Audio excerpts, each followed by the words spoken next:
पदार्थ के बारे में बताया था, उनके कुछ गुणों के बारे में बताया था। आज हम बात करें पदार्थ की अवस्थाएं। अब पदार्थ की अवस्थाओं की जब हम बात करते हैं तो पदार्थ की अवस्थाओं का नाम सुनते ही हमारे दिमाग में तीन अवस्थाएं आती हैं। पहली अवस्था आती है आपकी ठोस अवस्था। पहली अवस्था का नाम क्या? आपकी ठोस अवस्था। दूसरी अवस्था आएगी आपके द्रव अवस्था और तीसरी अवस्था आएगी आपके गैसीय अवस्था। लेकिन वर्तमान समय के आधार पर अगर हम देखते हैं तो पदार्थ की कुल मिलाकर 5 अवस्थाएं हैं। पहली ठोस अवस्था, दूसरी द्रव अवस्था, तीसरी गैसीय अवस्था और चौथी अवस्था का नाम है प्लाज्मा और पांचवी अवस्था है अभी बीईसी, उसे बोलते हैं बोस आइंस्टीन कंडेंसेट। ये अवस्थाएं हम आगे पढ़ेंगे। पहले हम बात करते हैं ठोस अवस्था की कि ठोस अवस्था क्या होती है। वे पदार्थ के गुण जिसके अंदर पदार्थ के कण एकदम पास पास हो, जिनके बीच में रिक्त स्थान नहीं पाया जाए, उन्हें क्या कहते हैं? ठोस कहते हैं। तो अगर हम गुणों की बात करते हैं तो पहला गुण क्या होगा ठोस अवस्था के अंदर कि इनके मध्य रिक्त स्थान नहीं पाया जाता है। क्या नहीं पाया जाता? रिक्त स्थान नहीं पाया जाता है।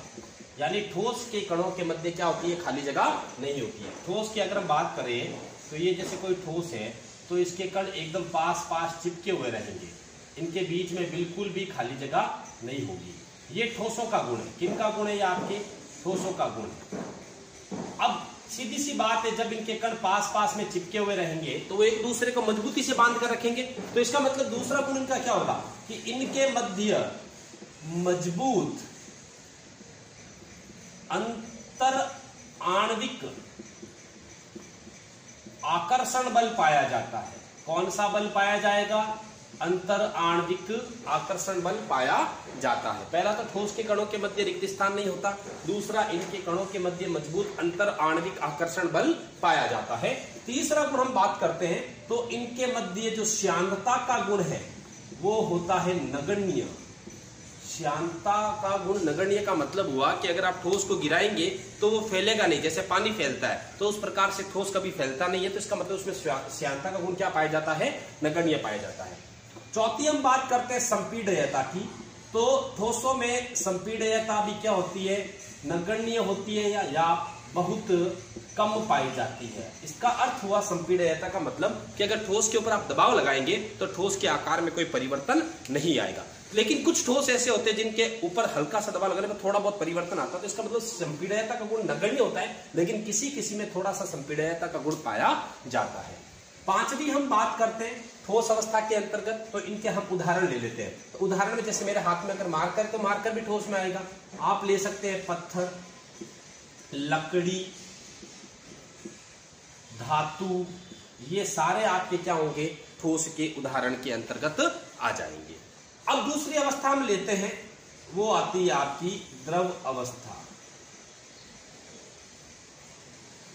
जैसे कि हमने बात की ठोस अवस्था, तो उसके अंदर इसके मध्य रिक्त स्थान नहीं पाया जाता। हम अगर बात करते हैं द्रव अवस्था की, तो द्रव अवस्था के लिए जैसे मैं ये बना रहा हूं तो इसमें ये द्रव के कण है, इसमें थोड़ी थोड़ी क्या होती है? इनके मध्य खाली जगह होती है, यानी कि रिक्त स्थान पाया जाता है। तो पहला गुण क्या होगा?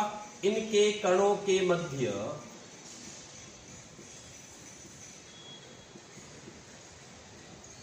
रिक्त स्थान पाया जाता है। मतलब द्रव के कणों के मध्य क्या होता है? रिक्त स्थान पाया जाता है। दूसरा हम बात करते हैं कि इनके मध्य, ठोस के मध्य क्या था? मजबूत अंतर आणविक आकर्षण बल था। तो इनके मध्य क्या होता है? कमजोर बल पाया जाता है। कमजोर बल का मतलब क्या हुआ कि ठोस के ऊपर अगर आप दबाव लगाएंगे तो उनके आकार में भी परिवर्तन हो जाता है, या उनका जो आकार है वो चेंज हो सकता है। तो इसका कारण क्या है? इनके मध्य पाए जाने वाला जो अंतर आणविक आकर्षण बल है वो क्या होगा? आपका कमजोर होगा।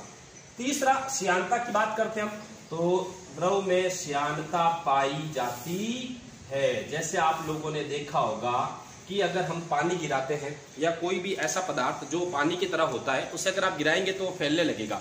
इसका अर्थ होता है श्यानता। तो द्रवों के अंदर क्या पाई जाती है? श्यानता पाई जाती है, जबकि ठोस में श्यानता नहीं होती। नेक्स्ट हम बात करते हैं संपीडयता की। तो द्रव में संपीडयता पाई जाती है, लेकिन ध्यान रखना ठोस से अधिक किंतु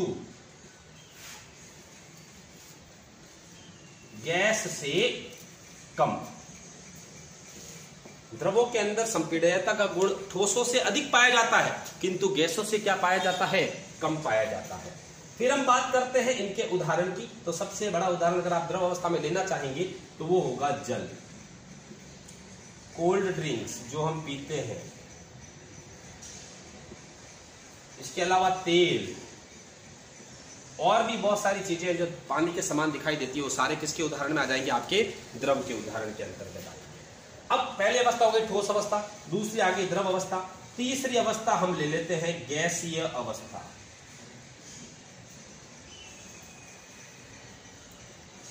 गैसीय अवस्था में अगर हम बात करें तो ये जैसे गैसीय अवस्था के लिए मैं चित्र बना रहा हूं, तो इसमें गैसीय अवस्था में एक कण इधर है तो एक इधर, एक इधर, एक इधर, इसका मतलब इनके मध्य में क्या पाया जाता है, रिक्त स्थान अधिक पाया जाता है। तो गैसीय अवस्था के अंतर्गत सबसे पहले कणों के मध्य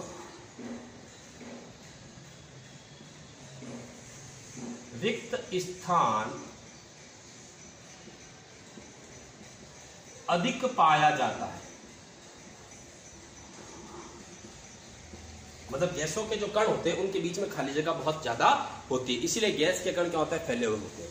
दूसरी अगर हम बात करते हैं, कमजोर बल था किसमें, द्रव में, ठोस में मजबूत बल था, तो गैस के अंदर सबसे कमजोर बल पाया जाता है, सबसे कमजोर बल उपस्थित होता है। कौन से बल की बात करें हम, अंतर आणविक आकर्षण बल, जो ठोसों में अधिक होता है, द्रव में उससे कम होता है, और गैस में सबसे क्या होता है, कम पाया जाता है। इसी बल के कम होने के कारण गैस के जो कण होते हैं वो दूर दूर तक फैले होते हैं। द्रव के थोड़ा सा कम अधिक होता है, गैस से इसलिए पास होते हैं, जबकि ठोसों में सबसे ज्यादा होता है, इसलिए इसके कण एकदम पास पास चिपके हुए रहते हैं।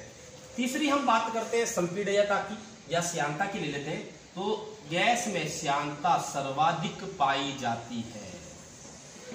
श्यानता सर्वाधिक का मतलब फैलने की क्षमता। तो आपने देखा होगा कि जैसे अगर आप अगरबत्ती लगाते हैं, उसका धुआं जो होता है वो थोड़ी देर में सभी जगह फैल जाता है। क्यों? कि उसका रीजन क्या है, श्यानता। सबसे अधिक श्यानता किसमें पाई जाती है, गैस में, उससे कम श्यानता किसमें, द्रव में, और सबसे कम श्यानता किसके अंदर पाई जाती है, आपकी ठोस के अंदर पाई जाती है। नेक्स्ट हम बात करते हैं श्यानता के बाद में संपीड्यता। तो गैसों में संपीड्यता का गुण भी सर्वाधिक पाया जाता है। संपीड्यता का मतलब होता है दबाव लगाकर उसके आकार में परिवर्तन करना। तो आपने देखा होगा कि काफी जो गैसें होती है उनके ऊपर दबाव लगाकर उनको द्रव अवस्था में लाया जाता है। गैसें से कौन सी अवस्था में लाएंगे, द्रव अवस्था में। जैसे हमने देखा होगा कि जब पानी को हम गर्म करते हैं तो उससे निकलने वाली जो भाप होती है, अगर उस भाप के ऊपर आप कोई ढक्कन रख देंगे और उसे ठंडा करेंगे तो जो भाप है वो किसके अंदर परिवर्तित हो जाएगी, पानी में। यानी गैस किसमें बदल रही है, जल के अंदर। तो गैसीय अवस्था का द्रवीय अवस्था में बदलने का जो ये गुण है वो संपीड्यता में आएगा। इसका अर्थ ये हुआ कि गैसों के अंदर सर्वाधिक मात्रा में क्या पाई जाती है, संपीड्यता पाई जाती है। फिर हम बात करते हैं उदाहरण की। तो आप उदाहरण में वायु ले लीजिए, O2 गैस ले लीजिए, धुआं ले लीजिए, ये सभी किसके अंदर उदाहरण आएंगे, आपके गैस के अंदर। तो अभी तक हमने कितनी अवस्थाएं की, 3 अवस्थाएं। पहली अवस्था ठोस अवस्था, दूसरी द्रव अवस्था, तीसरी कौन सी अवस्था आ गई, गैसीय अवस्था। अगर हम बात करते हैं ठोस में रिक्त स्थान अधिक होता है, गैस में कम होता है, द्रव में कम होता है, सबसे कम द्रव में ज्यादा होता है, और गैसों में सबसे अधिक रिक्त स्थान पाया जाता है। आणविक बल ठोसों में मजबूत, द्रव में कमजोर, और गैस में सबसे कमजोर। श्यानता ठोस में सबसे कम, द्रव में से ज्यादा, और गैस में सबसे अधिक होती है। संपीड्यता ठोसों में कम, द्रव में थोड़ी अधिक, और गैसों में सर्वाधिक पाई जाती है। और इसके साथ ही साथ इनके उदाहरण हमने बताई दिए। ये आपके इन तीनों में अंतर।